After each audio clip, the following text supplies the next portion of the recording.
Olá, bem-vindo a você que está chegando agora. Satisfação estar quem está conosco desde as 8 horas. Nós estamos hoje, aqui no programa Divinista, tratando sobre o livro A Volta de Jesus, de Oswaldo Polidoro. Está conosco aqui desde as 8 horas, né? A doutora Kátia Pelicas. E esse livro está disponível para download no nosso portal www.conhecerparatransformar.com.br. Pois é, mas nessa semana, se você quiser ganhar esse livro... Em papel, né? Em papel, o livro físico. Então, só essa semana que vem não, tá bom? A gente falou isso a mesma coisa semana passada, mas é que ela voltou, então, de novo, a gente faz a entrega a volta de Jesus, é só mandar um WhatsApp. Você já passou o WhatsApp? Passei. Você receberá pelo correio, tá? Caso você queira ganhar o livro. Basta mandar o WhatsApp para 99608-4846. Tá, joia.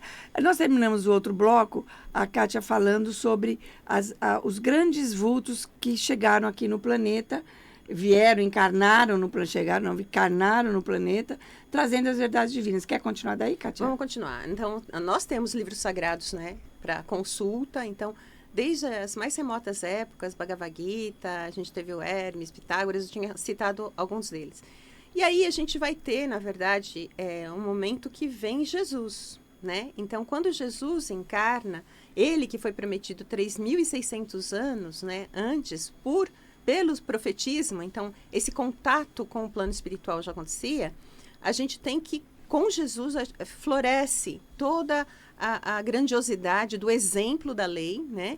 E a gente vai ter, após o desencarne, quando ele volta em espírito, o batismo de dons, né? Que a gente conhece como Pentecostes. É muito importante, pessoal, não só ler este momento, porque assim, a gente precisa consultar o livro de Atos dos Apóstolos. Então, capítulo 1, que ele fala da profecia, capítulo 2, que é o derrame de dons, o capítulo 7, que é o Estevão falando quanto a gente resiste aos dons espirituais. É lindo esse capítulo. Capítulo 10, quando a gente tem o contato de um aldeão lá que não era judeu, que vai encontrar com Pedro e ele vai olhar dois espíritos que falam, vai buscar o Pedro e tal, e o Pedro fala dos dons para ele, que não era judeu, né? E depois no capítulo 19 a gente tem a imposição de mãos de Paulo com vários povos que ele vai atravessando toda a parte do Oriente, ele vai visitando os Éfesos, ele vai passando por regiões da Grécia e tudo mais. E a gente tem as epístolas que estão muito importantes, né? Então depois a gente vai ter a corrupção romana. E aí temos, a partir do século XIV, restauração para comandar os novos ciclos. Os reinos espirituais, pessoal, eles não aparecem porque a gente está descrevendo neste momento. Eles sempre existiram, né? Então, a gente sempre teve reinos espirituais.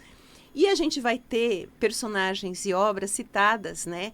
Com Wycliffe na Inglaterra, com John Hus na Tchecoslováquia, Joana d'Arc, que tinha dons espirituais, Savonarola, que foi um profeta em Florença, Giordano Bruno na Itália, Kardec. E a Bíblia, gente, foi traduzida. Então, a gente tem, no final do século XIV, a tradução da Bíblia. No século XV, a gente tem a imprensa e a primeira Bíblia que chega nas mãos, como a gente está mandando livros, né? A primeira Bíblia que chega nas mãos das pessoas foi em 1535. As pessoas não sabiam o que Jesus tinha feito. As missas eram feitas em latim. Então, quer dizer, não sabia, e quando sabia o que se dizia sobre isso, né? Mas você sabe que é importante a Kátia fazer esse resumo, para a gente ter uma ideia da grandiosidade da entrega das verdades divinas. E Oswaldo Polidoro fala que esses grandes iniciados que vieram, eles foram enviados do Verbo planetário, que era Jesus na época, ele era o diretor planetário na época, e que não é legal, que não fica bonito se a gente menosprezar o trabalho desses grandes iniciados, né? Porque eles vieram com diferentes nomes, diferentes épocas, todas para trazer as verdades divinas, o caminho para a gente seguir. E a gente pode falar assim, puxa vida, me se surpreender. Mas por que tanto cuidado com essa programação na entrega das verdades divinas, né? Aí a gente fala, que bom que teve esse cuidado. Que bom que a Cátia está contando. Quem sabe desperta na gente aquela vontade e aquela curiosidade de pesquisar um pouco mais. Deixa eu ver o que o Bhagavad Gita está falando. Deixa eu ver o que o Evangelho Eterno está falando. Deixa eu ver o que a Volta de Jesus está falando. E além da gente depois pôr em prática, trabalhando aí na parte espiritual, né, Kátia? Exatamente, porque ninguém anda pelos nossos pés. Então, o desenvolvimento, ele é individual, né? E sem a prática, ninguém se desenvolve em qualquer área. A gente vai fazer um pãozinho em casa, uma receita, a gente vai fazer uma plantação, quer conhecer sobre o cultivo, a semente. Então, no passado, o pessoal falava da alquimia, da transformação do homem que era chumbo, né? Que ele grosseiro, rude, para um homem de ouro, né? Então, essa coisa de polir-se, de educar-se, de ter conquistas mesmo no sentido do espírito. Por isso que a gente fala muito, por isso que a gente fala muito, gente, precisa ler, precisa estudar, por isso que a gente manda os livros, por isso que a gente dá os links e tudo mais. A obra de Oswaldo Polidoro teve, né, e tem como intuito trazer para nós, humanidade, informações sobre do máximo de trevas ao máximo de luz dos planos espirituais. E nesse livro, A Volta de Jesus, tem uma passagem em que Jesus se apresenta numa dessas reuniões lá no astral. É lindo, né? Porque você fala assim, não, esses grandes mestres, eles desaparecem. Não, eles continuam, trabalham, existem, tem uma programação. Então, e Jesus é descrito como um sol, uma glória de grandeza, com a simplicidade, com uma coloração, né? uma extensão dele, no sentido daqueles que estavam observando aquela reunião, uma extensão que trazia ele do ladinho. Deixa eu ver se eu entendi. Eles estavam num determinado plano, não era um plano altíssimo, mas também não era um plano ruim. E aí vem Jesus. Sim, e ele se comunica. E ele vem ao lado, né, cercado desses espíritos mais elevados, das mulheres bíblicas, Madalena, Grande Mãe Maria e tudo mais. Então, a gente tem toda uma corte, e ele é muito singelo. Ele faz o convite ao supremo amor. E ele fala que ele sempre esteve, está e sempre estará com todos os filhos do Pai Divino, desde que esses filhos estejam com a lei, né? Com o batismo espiritual generalizado, porque você tem a possibilidade de contato com ele. Então, a gente vai ter essa efetivação dessa vinda de Jesus, que segue, na verdade, ele não está separado. É o seu perene regresso junto à humanidade, isso é lindo. E aí eles colocam assim: dos céus direi assim, envolto Jesus em multidões gloriosas, banhadas de infinita simplicidade, vinha o Cordeiro de Deus, o modelo da ressurreição final do Espírito, também feito como a imagem da divina simplicidade. Não sei como dizer isso, mas sei que ele estava muito mais simples do que as suas legiões, e tanto assim era que chegou perto de todos nós, imenso em sua glória, porém meigo, igual, acessível, participante de tudo em nós, como se estivesse dentro de cada um de nós, sentindo o que nós sentimos, vivendo o que nós vivemos. É de chorar. É de chorar, é lindo. E tem outras passagens que não vai dar para a gente trazer aqui, da Mãe Maria, que são maravilhosas. Vale a pena você ler esse livro. E você veja, é a volta de Jesus, sempre a gente lembrando essa presença dele, espiritual, através das regiões. Isso é super importante. E você pode, então, no portal Conhecer para Transformar, baixar esse livro tranquilamente ou receber aqui de presente. Gratuitamente pelo correio, né, na sua casa, se mandar para nós um WhatsApp com o nome deles completo. Vale só para essa semana, tá? Para você ganhar esse livro, A Volta de Jesus. Mande o WhatsApp para 99608-4846. E pode pedir também o Evangelho Eterno nesse mesmo WhatsApp. Eu sei que são muitas histórias, a gente não vai cobrir todas, mas vamos indo até onde dá. E aí isso é um motivo para você, porque tem histórias maravilhosas lá, para você baixar o livro ou então você receber o livro, tá bom? Eu até acho muito legal ler, porque vai ter um trabalho com a Legião dos Pretos Velhos, né, com as energias, e também com os hindus, porque eles têm muita força mental, principalmente com aquelas que trabalham com mediunidade, né? Mas eu não vou falar não, senão a gente não passa para o segundo bloco. Não, né? Mas vamos lá. São mais o quê? 7, 4, 5, quantos? São 7 casos, né? Agora, a segunda parte do livro é espetacular, porque toca muito no nosso coração, né? A gente tem a primeira parte com o Dr. Bezerra, e o trabalho da Leonor com Bezerra. E na segunda parte, a gente tem o trabalho do espírito, que é o Arthur, com a Grande Mãe Maria, né? Então, a gente vai ter essa colaboração do trabalho da informação, da boa formação, das consequências, da responsabilidade, mas sempre com muito amor, né? E aí que entra a história da Noemi e do Raul. Exatamente. Aí é lindo porque é um caso de amor. Ele que falou, ele era um advogado que não ia casar, ele estava em plena função de trabalhos e tudo. Só que quando ele encontra a Noemi, aquilo, assim, algo dentro dele toca tão profundamente que ele passa numa festa a dançar e se coloca diante dela, cara a cara, assim, namoram 2 meses. Nossa, para e aquele marcam um casamento daqui a 1 ano. Então, assim, uma coisa assim espetacular de ligação, né? E aí ela tem 3 irmãos, um dos irmãos de Noêmia é um padre, e para a família era uma honra, né?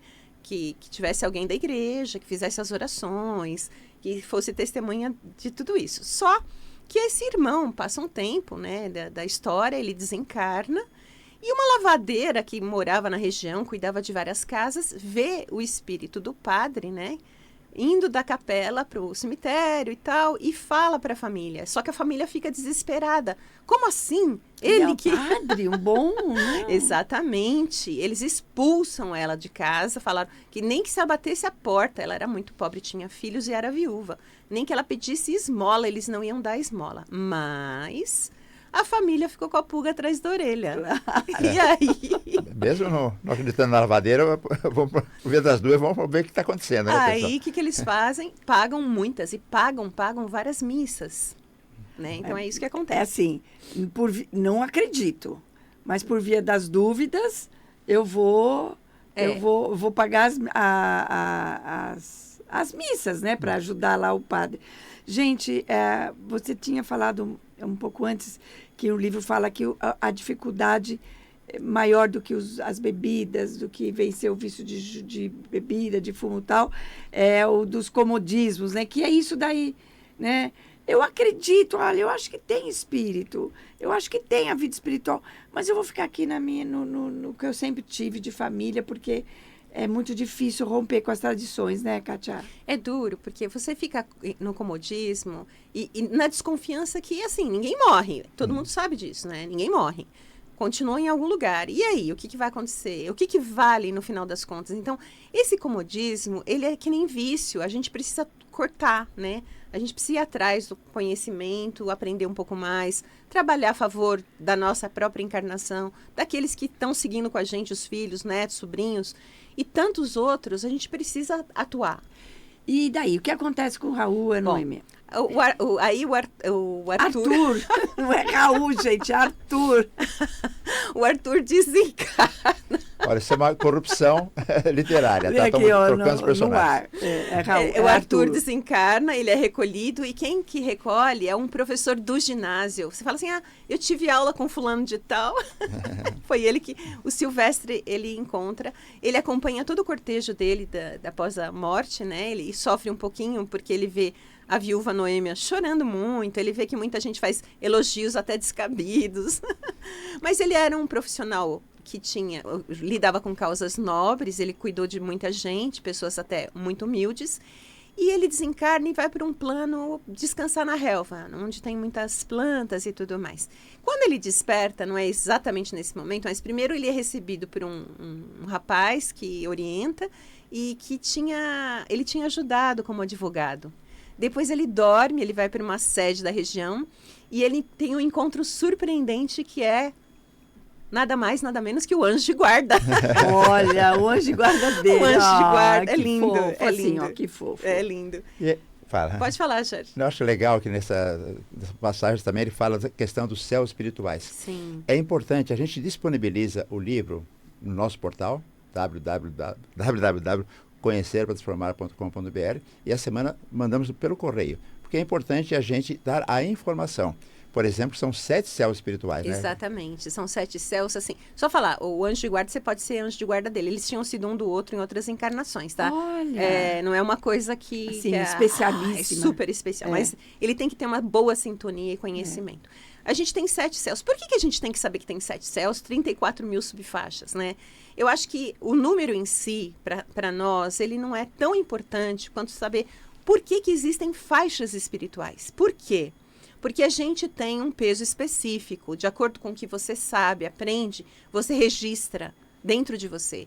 Quando você desencarna, esse peso específico vai te levar para esse céu. A gente está ao resto do chão na segunda faixa, para baixo a subcrosta. Na nossa faixa, para fora, 60 quilômetros, existem os umbrais, que é o terceiro céu, tá? E aí, para fora do planeta, a gente vai ter os hospitais, as escolas, as reuniões, inclusive, a gente vai ter palestras do outro lado, trabalhos, é muito interessante. Intercéus, contato entre eles. E após o terceiro céu, a gente vai ter, em termos de brilhos e trabalhos, e até o exercício administrativo, né? Quarto, quinto, sexto e sétimo céus, né?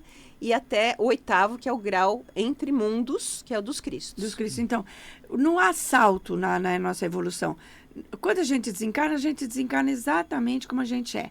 Não vira anjo, não vira maravilhoso de bom, nem ruim demais.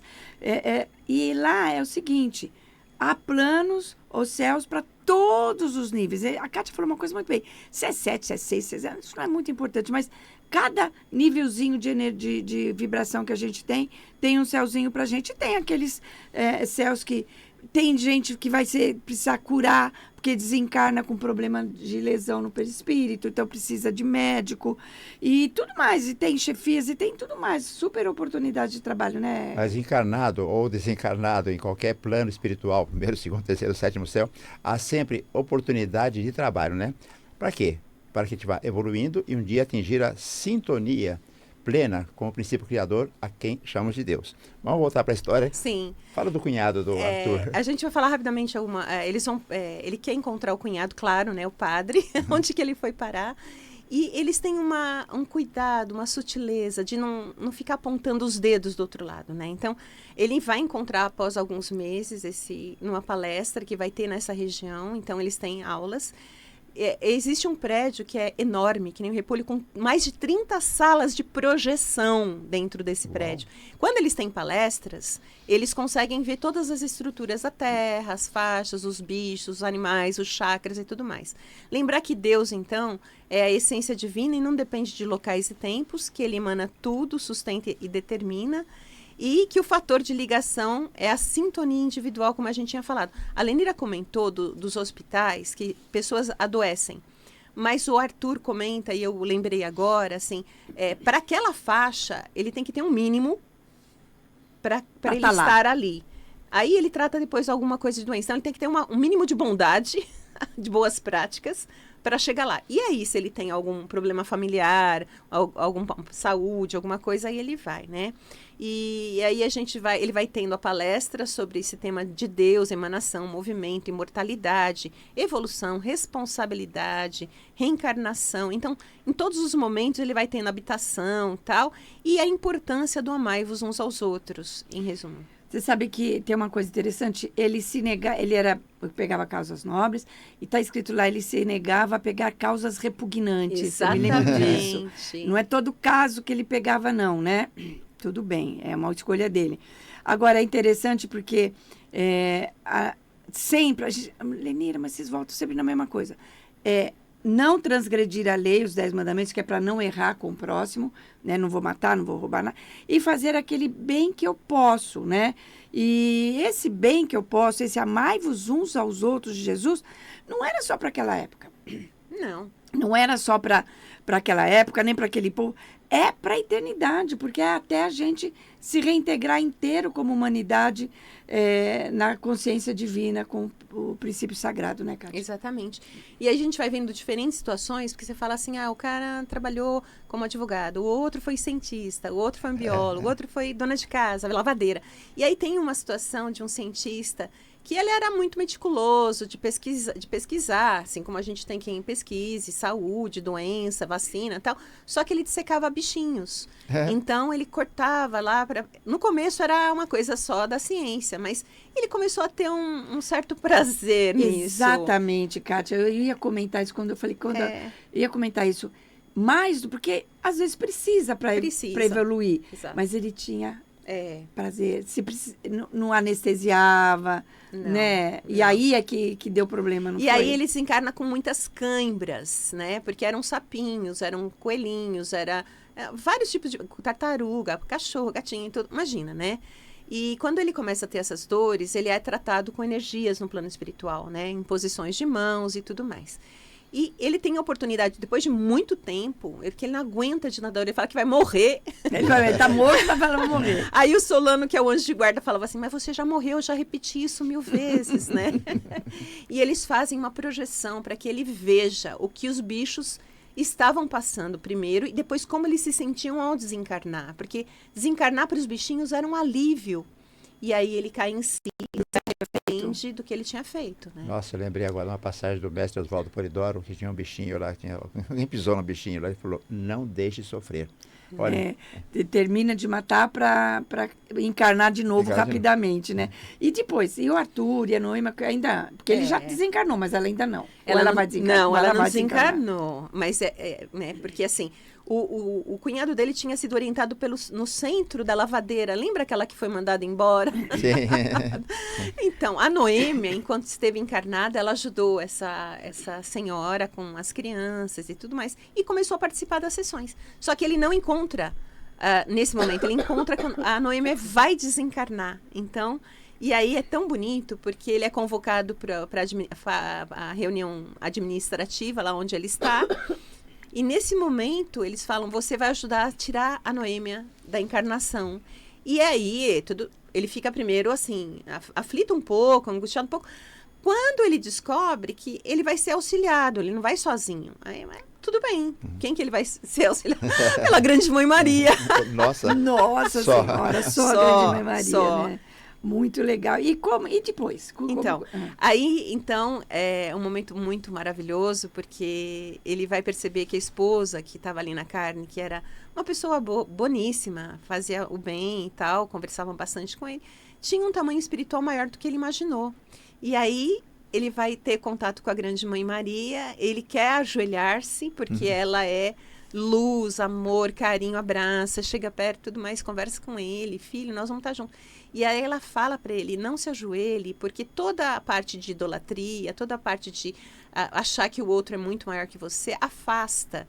E eu não estou afastada, eu estou próxima, eu estou junto com você. Então, ele acaba caindo em si, que os espíritos grandes, eles dão o exemplo de amor, de carinho, de fraternidade, auxílio, de uma forma diferente dos que estão encarnados, né? Que a gente fala, beija minha mão, me faz, oferece alguma coisa. E lá é muita simplicidade. E ele vai ajudá-la, então, a sair do corpo. É muito bonito. É muito bonito. A gente recomenda muito que você lê esse livro, mas recomenda demais, porque ele é maravilhoso.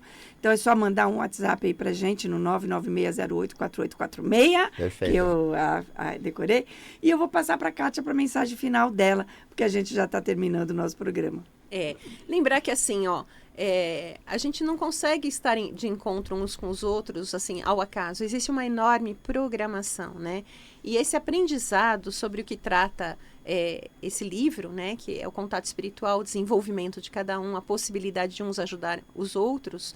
E a gente lembra que não devemos nos afastar, né? Nesse processo, nos afastar uns dos outros, nem dessas chefias. Que a grande questão de Jesus é que essa volta está sobre essas legiões consoladoras, que advertem, ilustram, consolam, trazem os livros, psicografam, tratam, cuidam, né? E que se a gente torna-se consciente, você colabora, porque mais cedo ou mais tarde, acreditando ou não, essas leis seguem. Exatamente. Gente, a gente já passou para os 2 primeiros episódios, os 2 primeiros blocos do primeiro episódio, a gente já passou para postar no Spotify do Conhecer para Transformar. Então, essa semana vai entrar, depois vai entrar esses dois episódios de hoje, tá bom? Mas agora a gente agradece a Kátia e a gente convida você a vibrar pelo mundo, peça aí tudo o que você precisa em termos de saúde e tal, mas peça para toda a humanidade. A gente vai fazer a oração de Bezerra, é a 1, tá? Para toda a humanidade, tá bom?